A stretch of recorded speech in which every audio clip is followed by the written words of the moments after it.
আজকের এই বিশাল জনসভায় সংগ্রামী সভাপতি, আপনাদের মাটি ও মানুষের নেতা জনাব ফরহাদ হোসেন আজাদ, উপস্থিত আছেন বাংলাদেশ জাতীয়তাবাদী দলের সংগ্রামী মহাসচিব জনাব মির্জা ফখরুল ইসলাম আলমগীর সহ উপস্থিত বাংলাদেশ জাতীয়তাবাদী দল এবং সকল অঙ্গ ও সহযোগী সংগঠনের নেতৃবৃন্দ, কর্মীবৃন্দ, উপস্থিত মিডিয়ার ভাই ও বোনেরা, আসসালামু আলাইকুম।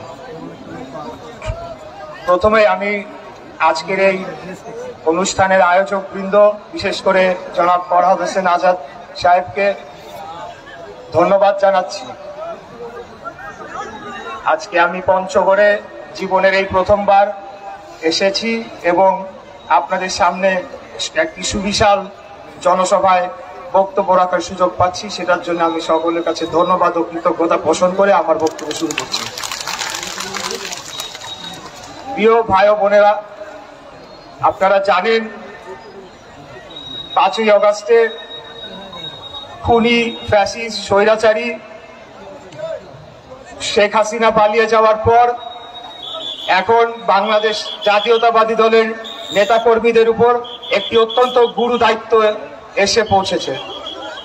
আগামী দিনে বাংলাদেশকে বিনির্মাণে এবং যে ধ্বংসযজ্ঞ রেখে যাওয়া হয়েছিল খুনি হাসিনার আমলে, বাংলাদেশকে লুটপাট করে যে অবস্থায় রেখে যাওয়া হয়েছিল সেখান থেকে উত্তরণ ঘটিয়ে বাংলাদেশের সাধারণ জনগণের যে দুঃখ, দুর্দশা, কষ্ট, সেটিকে লাঘব করার জন্য, সেটিকে দূর করার জন্য এবং বাংলাদেশকে আগামী দিনে একটি উন্নত, সমৃদ্ধশীল, শক্তিশালী রাষ্ট্রে পরিণত করার জন্য আমাদের নেতা দেশনায়ক জনাব তারেক রহমানের নেতৃত্বে আমাদের প্রত্যেককে একজন সচেতন এবং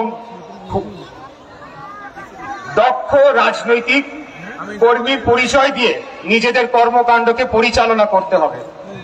আপনারা জানেন যে বিগত 3টি নির্বাচনে বাংলাদেশের নির্বাচন ব্যবস্থাকে সম্পূর্ণরূপে ধ্বংস করে ফেলা হয়েছিল, যার ফলে প্রত্যেকটি স্তরে কোথাও কোনো জবাবদিহিতার কোনো প্রশ্ন ছিল না। জনগণ তাদের ভোট দিয়ে তাদের জনপ্রতিনিধি নির্বাচিত করতে পারে নাই।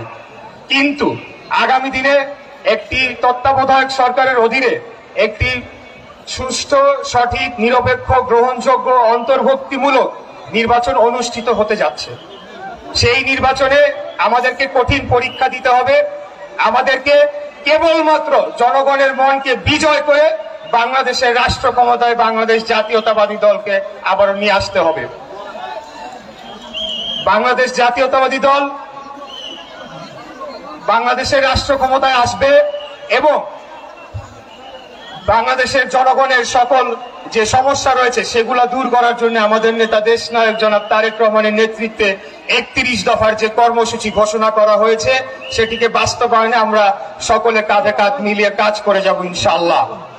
এর পাশাপাশি আমি আরেকটি দাবি জানাতে চাই, সেটি হচ্ছে জুলাই আগস্টে নির্মমভাবে সাধারণ জনগণকে হত্যা করার জন্য খুনি হাসিনাকে, এই ভারত সরকারকে খুনি হাসিনাকে ফেরত দিতে হবে, যাতে তাকে আমরা বিচারের কাঠগড়ায় দাঁড় করাতে পারি এবং প্রত্যেকটি হত্যাকাণ্ডের জন্য তার বিচার এবং শাস্তি নিশ্চিত করতে পারি। তা না হলে প্রত্যেকটি জীবন যে শহীদ হয়েছে, প্রত্যেকটি শহীদ এটি বৃথা হয়ে যাবে।